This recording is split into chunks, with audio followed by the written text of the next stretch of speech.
Halo teman-teman semua, selamat pagi. Apa kabar kalian semua?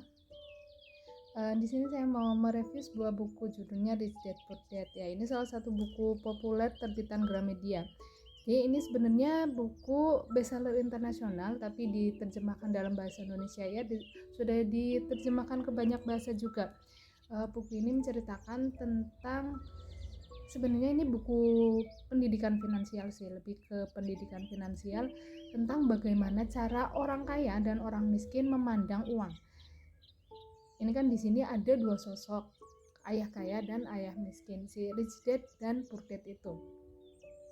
Nah, nanti di dalam buku ini diceritakan bagaimana sih Rich Dad itu mengajarkan anaknya untuk menghasilkan uang, dan Poor Dad itu gimana caranya mereka mendidik keuangan di anak mereka. Oke.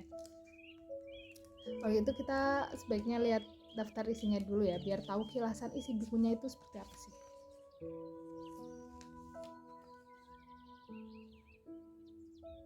Nah, oke. Di halaman pertamanya itu ada sebuah quote. Untuk orang tua dimanapun, guru pertama dan terpenting anak mereka, dan bagi mereka semua yang mendidik, memberi pengaruh, dan memimpin lewat teladan. Oke, bagus ya. Terus ini, daftar isi yang pertama itu pendahuluannya, ayah kaya dan ayah miskin. Jadi nanti di buku ini sebagian besar menceritakan itu tadi yang seperti saya sebutkan, gimana perbedaan cara pandang antara si ayah kaya dan ayah miskin.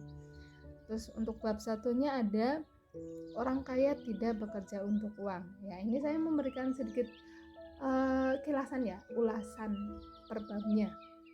Ya, jadi untuk orang kaya tidak bekerja untuk uang itu, mereka membuat uang bekerja untuk mereka.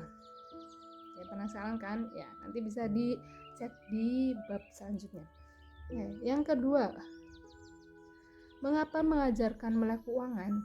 Kenapa sih orang itu harus melek keuangan?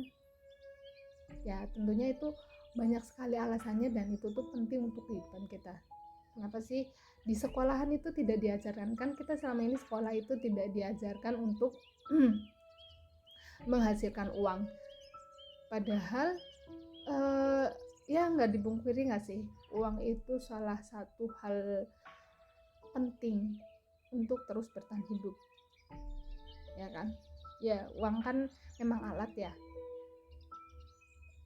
alat yang digunakan, alat bayar. Jadi kita itu memang uang itu bukan segalanya, tapi segalanya harus pakai uang, ya nggak sih? Terus yang ketiga,